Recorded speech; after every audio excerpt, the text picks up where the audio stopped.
Hello friends, ఈరోజు ఈ వీడియోలో నీట్ పీజీ 2026 ఎగ్జామ్ కి అపీర్ అవుతూ ఉన్న students Christian medical college Vellore అంటే సిఎంసి వెల్లూరు తమిళనాడు స్టేట్ లో ఉంది.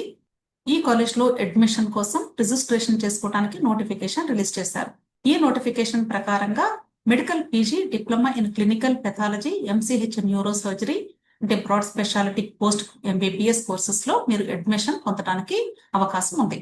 అయితే ఈ నోటిఫికేషన్ మీరు చూడాలి అంటే Christian medical college Vellore official website లో మీకు ఇక్కడ మెడికల్ పీజీ ఎండిఎంఎస్ అనే ఒక న్యూ అని లేటెస్ట్ నోటిఫికేషన్ హైలైట్ అవుతుంది.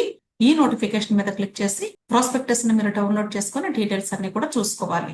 ఈ ప్రాస్పెక్టస్ లో ఉన్నటువంటి డీటెయిల్స్ ని మీకు బ్రీఫ్ గా ఎక్స్ప్లెయిన్ చేయాలి అనుకుంటున్నాను. అలాగే CMC Vellore official website link కూడా ఇచ్చానండి, admissions.cmcvellore.ac.in. అంతేకాదు ఇక్కడ కాంటాక్ట్ డీటెయిల్స్ కూడా ఉన్నాయి, ఇవి కూడా మీరు స్క్రీన్ షాట్ తీసుకోండి అవసరమైతే. అయితే ఇక్కడ కొద్దిమందికి డౌట్ రావచ్చు, NEET PG entrance examination complete అవ్వకుండానే సిఎంసి నోటిఫికేషన్ రిలీజ్ అవుతుందా అని. అవునండి, సిఎంసి వాళ్ళు ముందుగానే రిజిస్ట్రేషన్ ప్రాసెస్ స్టార్ట్ చేసుకుంటారు. ఓన్లీ రిజిస్ట్రేషన్ మాత్రమే స్టార్ట్ అవుతుంది, కానీ CMC admission only Tamil Nadu management quota admission process ద్వారా మాత్రమే జరిగింది. అయితే ఇప్పుడు సిఎంసికి ముందుగా మీరు రిజిస్ట్రేషన్ చేసుకోవాల్సి ఉంటుంది.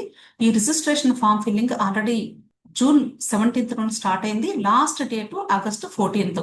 సో ఇక్కడ మనకి డిఫరెంట్ టైప్స్ ఆఫ్ సీట్స్ ఉంటాయి. మైనారిటీ నెట్వర్క్ కేటగిరీ సీట్స్ ఉంటాయి, సర్వీస్ కోటా సీట్స్ ఉంటాయి, ఇన్స్టిట్యూషనల్ ప్రిఫరెన్స్ కేటగిరీ సీట్స్ కూడా ఉంటాయి. ఈ సీట్స్ అన్నింటికి కూడా మీరు రిజిస్ట్రేషన్ ఇప్పుడే చేసుకోవాలి ఖచ్చితంగా.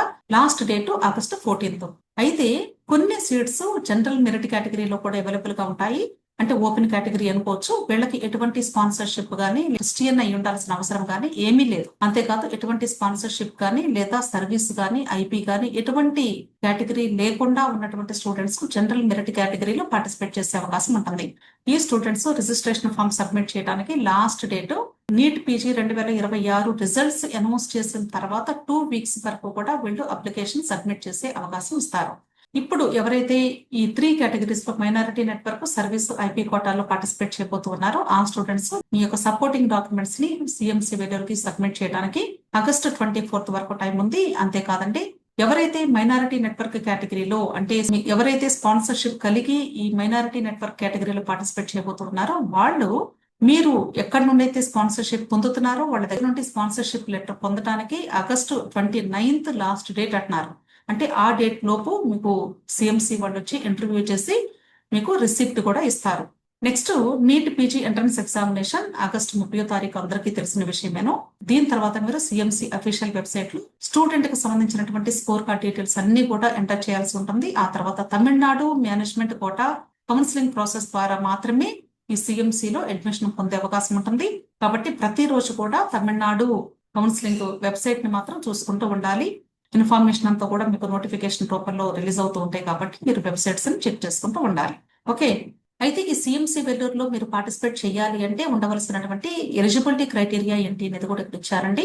అప్లికేషన్ మీరు ఓన్లీ ఆన్లైన్ పద్ధతిలోనే అప్లై చేయాలి అని చెప్పాము. అయితే దీనికి ఉండవలసినటువంటి ఎలిజిబిలిటీ క్రైటీరియా ఏంటంటే మినిమం ఆఫ్ మార్క్స్ లేదా 50th percentile in NEET PG 2026 ఉండాలి. లేదా ఒకవేళ మీకు ఎన్బిఎంఎస్ వాళ్ళు ఫిక్స్ చేసిన దాని ప్రకారంగా అంటే మీ కేటగిరీని బేస్ చేసుకుని కూడా పర్సెంటేజ్ ఉంటుంది కాబట్టి దానికి తగ్గట్లుగా మీరు క్వాలిఫై అయి ఉండాలి. ప్రస్తుతం అయితే మీకు రిజల్ట్స్ తో సంబంధం లేకుండా రిజిస్ట్రేషన్ ప్రాసెస్ అందరూ చేసుకోండి. రిజల్ట్ వచ్చిన తర్వాత అప్పుడు మీరు ఎలిజిబుల్ కాదా దాన్ని బట్టి కౌన్సిలింగ్ లో పార్టిసిపేట్ చేసే అవకాశం ఉందా లేదా అనేది తెలిసింది. అర్థమైంది కదా.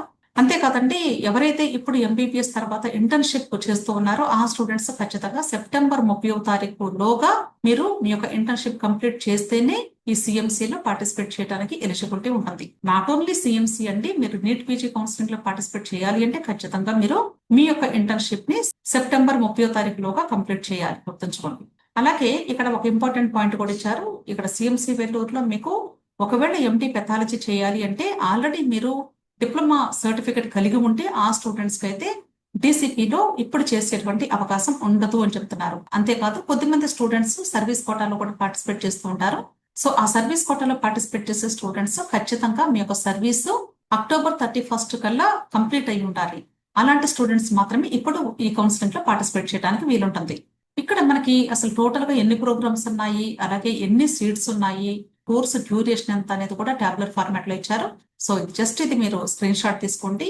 అలాగే మీరు సిఎంసి వెల్లూరుకి పంపించవలసినటువంటి డాక్యుమెంట్స్ ఏంటి అనేది కూడా ఇక్కడ లిస్ట్ ఇచ్చారండి. ఫస్ట్ వన్ వచ్చేసి certificate of completion of service application. ఎవరైతే సర్వీస్ కోటాలో మీరు పార్టిసిపేట్ చేస్తున్నారో ఆ స్టూడెంట్స్ మీరు సర్వీస్ కంప్లీట్ చేసినట్లుగా సర్టిఫికేట్ ప్రూఫ్ పంపించాలి. అలాగే full time service for 2 years in recognized mission hospitals అన్నారు. అంటే కొద్దిమంది సిఎంసిలో చేయొచ్చు, లేదా మైనారిటీ నెట్వర్క్ హాస్పిటల్స్ లో చేసి ఉండొచ్చు, లేదా కొద్దిమంది మిషనరీ హాస్పిటల్స్ లో కూడా చేస్తూ ఉంటారు. అలాంటి స్టూడెంట్స్ మీరు అక్కడ సర్వీస్ కంప్లీట్ చేసినట్లుగా మీ యొక్క సర్టిఫికేట్ 2 years మినిమం చేసి ఉండాలి ఖచ్చితంగా. దానికి సంబంధించి ప్రూఫ్ కూడా మీరు పంపించాల్సి ఉంటుంది. అలాగే ఒకవేళ మీరు అంటే నాట్ ఓన్లీ మిషనరీ హాస్పిటల్స్ అంటే ఒకవేళ రూరల్ ఏరియాస్ లో కూడా పనిచేసేటువంటి స్టూడెంట్స్ ఉండొచ్చు, నేటివ్ ఏరియాస్ లో. అలాంటి స్టూడెంట్స్ కూడా మీరు ఎన్ఎక్షన్ 2 ఫిల్ చేసి పార్టిసిపేట్ చేసే అవకాశం ఉంటుంది. అంతేకాదు ఎవరైతే ఇక్కడ మీరు పార్టిసిపేట్ చేస్తున్నారో ఆ స్టూడెంట్స్ ఫామ్ 16 ANP, ఎందుకంటే మీరు ఆల్రెడీ శాలరీ తీసుకుని ఉంటారు కాబట్టి దానికి సంబంధించినటువంటి ఫామ్ 16 కూడా మీరు సబ్మిట్ చేయాలి. ఇవన్నీ కూడా మీరు ఎక్కడైతే జాబ్ చేశారో సర్వీస్ కోటాలో అక్కడ హెడ్ ఆఫ్ ది ఇన్స్టిట్యూషన్ తో సంతకం చేయించుకొని వాటిని సబ్మిట్ చేయాల్సి ఉంటుంది. అంతేకాదు మైనారిటీ నెట్వర్క్ కేటగిరీలో మీరు పార్టిసిపేట్ చేసే స్టూడెంట్స్ అయితే ఖచ్చితంగా baptism, information, church membership certificate submit చేయాల్సి ఉంటుంది. ఓకే, ఎనక్షర్ 2 ఫార్మాట్ ఎలా ఉంటుంది అనేది ఇక్కడ ఇచ్చానండి. ఇక్కడ ఎనక్షర్ 2 లో మీరు అంటే ఏ హాస్పిటల్లో పనిచేశారు అనేది ఈ టాబ్లెట్ ఫార్మాట్ లో ఉంది. అంటే అన్ని ఫిల్ చేయాలని కాదు, మీకు వర్తించింది మాత్రమే ఫిల్ చేసి దానికి రిలివెంట్ గా ఉన్నటువంటి డీటెయిల్స్ అన్ని కూడా ఫిల్ చేసి హెడ్ ఆఫ్ ది ఇన్స్టిట్యూషన్ తో మీరు సంతకం చేయించుకొని దీన్ని సబ్మిట్ చేయాల్సి ఉంటుంది. ఎనక్షర్ 2 తో పాటు కంపల్సరీ మీరు ఫామ్ 16 A and B కూడా మీరు సబ్మిట్ చేయాల్సి ఉంటుంది. అలాగే salary certificate, bank statement for last 2 years of service కూడా అడిగారు. ఇవన్నీ కూడా మీరు జాగ్రత్తగా రెడీ చేసుకుని మీరు సబ్మిట్ చేయండి. అంతేకాదు మైనారిటీ నెట్వర్క్ కేటగిరీలో పార్టిసిపేట్ చేయాలి అనుకునే స్టూడెంట్స్ కి స్పాన్సరింగ్ ఆర్గనైజేషన్స్ లిస్ట్ మీకు ప్రాస్పెక్టస్ లో ఉంది. దాన్ని స్క్రీన్ షాట్ తీసి పెట్టాను, కావాలంటే మీరు స్క్రీన్ షాట్ తీసుకోండి. ఇక్కడ టోటల్ గా మనకి 63 నెంబర్ వరకు ఇచ్చారు. అంటే మధ్యలో కొన్ని స్కిప్ అయి ఉండొచ్చు బహుశా. అయితే ఇక్కడ హ్యాష్ ట్యాగ్ ఉన్నటువంటి వాళ్ళు not eligible to recommend to minority network category for admissions 2026 అన్నారు. ఇక్కడ ఈ లిస్ట్ లో హ్యాష్ ట్యాగ్ ఎక్కడైతే ఉందో ఆ హ్యాష్ ట్యాగ్ ఉన్నటువంటి ఇన్స్టిట్యూషన్స్ వాళ్ళు లేదా డైసెస్ వాళ్ళు ఈ సంవత్సరం మైనారిటీ నెట్వర్క్ కేటగిరీలో మీరు రికమెండేషన్ చేయడానికి ఎలిజిబిలిటీ లేదు అని చెప్తున్నారు. పీజీ అడ్మిషన్ వచ్చినటువంటి స్టూడెంట్స్ కి మీకు నెలకి 54,000 రూపాయలు స్టైఫండ్ కూడా మీకు ప్రొవైడ్ చేస్తారు. అంతేకాదండి ఈ సిఎంసి కౌన్సిలింగ్ ప్రాసెస్ మీరు తమిళనాడు కౌన్సిలింగ్ ప్రాసెస్ ద్వారా మాత్రమే మేనేజ్మెంట్ కోటాలో పార్టిసిపేట్ చేసి అడ్మిషన్ పొందే అవకాశం ఉంటుంది. అలాగే సీట్ ఎలకేషన్ హైరార్కీ ఎలా ఉంటుంది అనేది ఇక్కడ మనకి ఇచ్చారు. ఇది కూడా కావాలి అంటే స్క్రీన్ షాట్ తీసుకోండి. అంటే కొద్దిమంది students minority network category, institutional preference category రెండింటిలో కూడా పార్టిసిపేట్ చేయవచ్చు. లేదా కొద్దిమంది ఓన్లీ మైనారిటీ నెట్వర్క్ కేటగిరీ, లేదా కొద్దిమంది ఓన్లీ ఐపీ కేటగిరీ, లేదా జనరల్ మెరిట్ కేటగిరీ, ఇలా డిఫరెంట్ కేటగిరీస్ లో మీరు పార్టిసిపేట్ చేసినప్పుడు అంటే మీకు seat allotment step by step process priority wise గా ఎలా ఇస్తారు అనే దానికి ఇక్కడ హైరార్కీ మెన్షన్ చేశారు. కాబట్టి ఇది కూడా మీరు కావాలి అంటే స్క్రీన్ షాట్ తీసుకోండి. అలాగే టోటల్ లిస్ట్ ఆఫ్ కోర్సెస్ ఎన్ని అవైలబుల్ గా ఉన్నాయి అనేది కూడా ఇచ్చారు. అలాగే సీట్స్ డిస్ట్రిబ్యూషన్ ఎలా ఉంటుంది అంటే సిఎంసి వెల్లూరులో 50% సీట్స్ గవర్నమెంట్ కోటాకి వెళ్ళిపోతాయి, 50% సీట్స్ మేనేజ్మెంట్ కోటాకి ఇస్తారు. ఈ గవర్నమెంట్ కోటా 50% సీట్స్ లో కూడా 20% తమిళనాడు క్రిస్టియన్ మైనారిటీ సీట్స్ కింద ఇస్తారు. అంటే గవర్నమెంట్ కోటాలో క్రిస్టియన్ మైనారిటీ స్టూడెంట్స్ కి 20% సీట్స్ ఇస్తారు. మిగిలిన 30% సీట్స్ ని అన్ని కేటగిరీస్ కి కూడా పర్సంటేజ్ వైజ్ గా ఇస్తారు. అలాగే ఇక్కడ distribution of 50% management quota seats ఎలా డిస్ట్రిబ్యూట్ చేస్తారో అనేది కూడా ఇక్కడ మెన్షన్ చేస్తాను. ఇక్కడ మనకి బేసిక్ గా 2 టైప్ ఆఫ్ సీట్స్ ఉంటాయి. క్లినికల్ సీట్స్ ఉంటాయి, అలాగే pre and para clinical seats ఉంటాయి. వీటిల్లో మనకి 50% మేనేజ్మెంట్ కోటా సీట్స్ ని ఎలా డిస్ట్రిబ్యూట్ చేస్తారో అనేది కూడా ఇక్కడ మెన్షన్ చేశాను.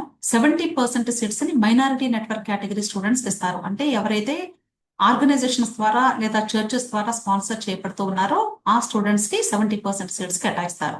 అలాగే సర్వీస్ కోటాలో మీరు పార్టిసిపేట్ చేస్తే వాళ్ళకి 10% సీట్స్ కేటాయిస్తారు. అలాగే ఐపీ కోటా అంటే ఇన్స్టిట్యూషనల్ ప్రిఫరెన్స్ కేటగిరీలు 10% సీట్స్ ఉంటాయి. జనరల్ మెరిట్ కేటగిరీ స్టూడెంట్స్ కి 10% సీట్స్ ఉంటాయి.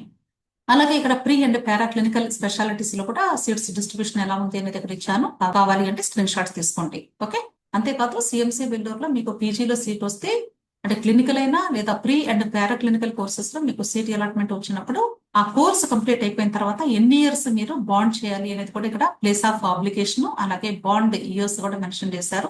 ఇది కూడా మీరు స్క్రీన్ షాట్ తీసుకోవచ్చు. ఎందుకంటే డిఫరెంట్ కోర్సెస్ కి డిఫరెంట్ ఇయర్స్ ఇక్కడ స్పెసిఫై చేశారు కాబట్టి అన్ని చదవాల్సిన అవసరం లేదు, స్క్రీన్ షాట్ తీసుకుంటే సరిపోతుంది. అలాగే ఇక్కడ ఫీ స్ట్రక్చర్ కూడా ఇచ్చారండి. కావాలి అంటే తీసుకోండి, మీకు హెల్ప్ అవుతుందేమని నేను తీసి ఉంచాను. అలాగే ఇక్కడ యూనివర్సిటీ ఫీ స్ట్రక్చర్ కూడా ఇచ్చారు. అంటే ఏ కోర్స్ కి ఎంత అమౌంట్ కట్టాలి అనేది కూడా ఇక్కడ మెన్షన్ చేశారు. అంటే ఫస్ట్ ఇయర్ ఎంత, సెకండ్ ఇయర్ ఎంత, థర్డ్ ఇయర్ ఎంత, ఇదంతా కూడా మెన్షన్ చేస్తారు. కాబట్టి మీరు డీటెయిల్స్ అన్ని కూడా నోట్ చేసుకోవచ్చు. ఇంకా మీకు ఎవరికైనా ఈ సిఎంసి వెల్లూరుకు సంబంధించిన ఇన్ఫర్మేషన్ కావాలి అన్నా, లేదా NEET PG examination registration process కు సంబంధించి, అలాగే కౌన్సిలింగ్ కు సంబంధించి మీకు గైడెన్స్ కావాలి అంటే మెంటర్షిప్ ప్రోగ్రామ్ ఉంది. సో ఈ మెంటర్షిప్ ప్రోగ్రామ్ కోసం 6303235115 లో మీరు నన్ను అప్రోచ్ అవ్వండి. అలాగే ఒకవేళ మీకు మీ యొక్క డౌట్స్ ని క్లారిఫై చేసుకోవాలి అంటే టెలిగ్రామ్ గ్రూప్ కూడా ఉంది. టెలిగ్రామ్ గ్రూప్ లింక్ నేను వీడియో కింద డిస్క్రిప్షన్ ఇస్తాను. తప్పకుండా మీరు అప్రోచ్ అవ్వండి. విష్ ఆల్ ది బెస్ట్ అండి. వీడియో నచ్చితే లైక్ చేయండి, మీ ఫ్రెండ్స్ కూడా షేర్ చేయండి. అలాగే నా ఛానల్ తప్పకుండా సబ్స్క్రైబ్ చేసుకోండి. Thank you.